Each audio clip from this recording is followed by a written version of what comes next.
Good afternoon. It's 34 degrees in Richland Center. WRCO News Time is 12:11. For WRCO News, I'm Joanne Krulotz.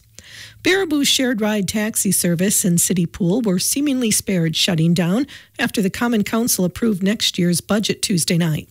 The Common Council initially proposed cutting the City Pool, but it will open next year if the community can fundraise to bridge the budget shortfall. Residents said they have already raised $4,000. City officials had also proposed slashing the shared ride taxi, but many community members attended Tuesday's meeting to voice support for it. To save the service, the SSM Health St. Clair Foundation announced it would offer a $50,000 grant to cover about half of the needed funds. St. Clair Foundation Director Julia Randalls said the organization wants to help create healthier communities. This was kind of a make or break moment for our taxi service. So to be able to provide some immediate help while we then work to collaborate and create the long-term solution for what this looks like. The council agreed to accept the grant and pursue funds from state and federal programs. This allows the service to remain open. If you enjoy mashed potatoes and green bean casserole this holiday, you are not alone. But a new survey includes some other food surprises. A new survey is revealing some interesting things about the food you may be sharing this Thanksgiving holiday weekend. It includes the calories you'll consume. The Harris poll shows most of you say there's almost always turkey, cranberries, and pumpkin pie. But the survey indicates 65% don't even like some of these holiday dishes, yet you'll eat it because it's tradition. The poll also reveals a surprising number of people say they actually prefer eating leftovers during the weekend rather than the actual holiday meal. One result, which may not be surprising, the average number of calories consumed during your holiday dinner. It's around 4,500. That's about twice the daily calories suggested by any health expert. I'm Terry Barr. Thanksgiving dinner may cost you less this year. The annual survey from the Wisconsin Farm Bureau Federation says the holiday feast should cost $57.61 to serve 10 people. That's a 2% drop in prices compared to last year. Some of the items on the Bureau's list include dinner rolls, a relish tray, fresh cranberry, sweet potatoes, stuffing mix, and a 16-pound turkey, which is priced out at just over $25. The full list can be found at the Bureau's website, WFBF.com. Current President and CEO Eric Borgerding is set to retire next year and be replaced by WHA's Senior Vice President of Government Relations, Kyle O'Brien. Borgerding has worked at WHA for 23 years, the last 10 as CEO, and will retire on June 30th. O'Brien will be the organization's seventh leader in its 104-year history. WHA says Borgerding worked to increase the number of doctors and nurses in the state while also overhauling Wisconsin's hospital regulations for a more efficient and cost-effective operation. O'Brien has been with WHA for 12 years. There is a change coming in the leadership of a Wisconsin-based retailer. Kohl's CEO Tom Kingsbury will leave his position in mid-January.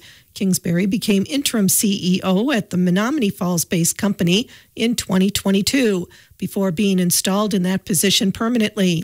Kohl's named current CEO of arts and crafts retailer Michaels, Ashley Buchanan, to replace Kingsbury. Buchanan was previously a senior executive at Walmart and Sam's Club for 13 years before taking the helm at Michaels in 2020. Kingsbury will take an advisory role for Kohl's until he retires in May. UW-Madison improves a research ranking. The university is now 6th out of 920 public and private American universities in research expenditures. According to annual rankings from the National Science Foundation, UW-Madison had ranked 8th since 2018. For the first time, the UW has topped $1.7 billion in research expenditures. Nearly half of UW-Madison's research expenditures comes from federal awards from agencies such as the National Science Foundation, the National Institutes of Health, and the Department of Defense. Conditions have reportedly improved at Wisconsin's youth prisons. The Wisconsin Department of Corrections says the federal monitor at Lincoln Hills and Copper Lake schools noted an improvement in staff and resident attitudes, as well as fewer safety concerns following the death of a counselor earlier this year. The state was forced to look at staffing issues and how residents were being treated after the death of Corey Prue. 2 teens are charged in his death. The monitor found that despite the incident, the 2 facilities saw overall improvement this past quarter, with fewer complaints about safety from both staff and residents. A Madison man who took part in a deadly shooting last summer is headed to prison. 19-year-old Julius Jones pleaded guilty this summer to reckless homicide in the 2023 gang shooting of 20-year-old Nicholas Taylor Washington.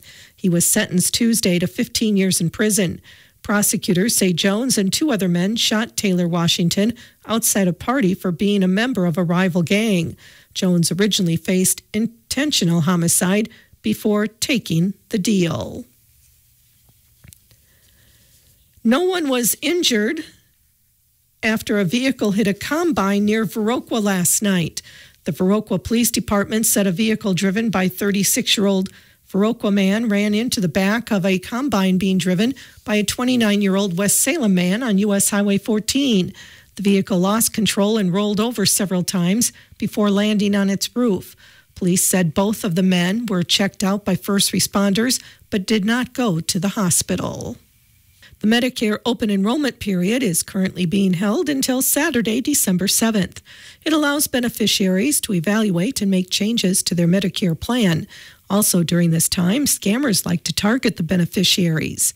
Michelle Reinen is with the Wisconsin Department of Agriculture, Trade, and Consumer Protection. Medicare open enrollment is a prime opportunity for scammers at current events type situations, so seniors and caretakers should be cautious of scams and frauds during this time. Some of the common Medicare enrollment scams to be aware of is a phone call asking you for your Medicare number, credit card information, address, or other billing details so they can, quote, renew your coverage or send you a new Medicare card. If you get contacted by an alleged insurance agent or broker that offers you a too good to be true deal on supplemental insurance, a Medigap plan or Medicare Advantage private insurance plan, or door-to-door solicitors claiming to be Medicare staff or other federal employees offering exclusive savings or discount products. That's the type of scams we typically see during this open enrollment period that deal with Medicare. Medicare scammers are not only active during the open enrollment period, but also annually. There are various scams seniors and caretakers should be aware of. Throughout the year, we're going to see all sorts of things. So those could be mixed in right now, too. And that's messages like emails or robocalls offering free medical services or supplies, new vaccine promotions stating you need to pay out of pocket, but Medicare can reimburse you. Maybe someone calling a telemarketer trying to sell you DNA tests they claim are covered by Medicare, or you've overpaid for your benefits and are owed a refund. All you have to do is provide your Medicare information and you'll receive your money back right away. Those are some additional scams that happen outside of the open enrollment period. So always be on the lookout for them and never give that personal information to anyone who contacts you out of the blue. Even if the request seems to come from Medicare, they don't have staff standing by to just call people or go door to door, and they don't sell in that way. Medicare will return a phone call that you make to them, but otherwise you need to initiate that contact. If you are contacted by Medicare and are unsure if the agent is legitimate, hang up and call 1-800-MEDICARE. That's 1-800-633-4227. Reinen says that Medicare is not the only agency that will not try calling you unless you call first. The government agencies aren't out there just randomly calling consumers. They'll return calls in response to a situation, but then you aren't going to have to do that verification and hand over your personal information or banking information. And you should report any of those types of situations to DATCAP so we can get the word out that those scammers are circulating in our state. To report government agency scammers, you can contact DATCAP's Consumer Protection Hotline by phone at 1-800-422-7128, by email at datcphotline@wi.gov, or go to their website at datcp.wi.gov. Also, you can learn more about Medicare and specific plans at medicare.gov. The 13th annual Richland Center Rotary Lights in the Park begins tonight at Crosscup Park. You can experience the splendor of the show each night through New Year's. The exhibit will be open each night with walkthroughs from 6 to 6:50 and drive-through from 7 to 9.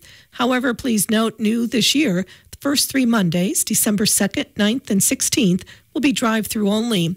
Also, Santa and Mrs. Claus will be on hand every Friday and Saturday. Parking for the Richland Center Rotary Lights is located at North Park. Participants can enter by crossing the well-lit footbridge. Admission is free. However, donation of a food item to the Richland Community Food Pantry or money to support the Rotary Lights in the Park project is appreciated.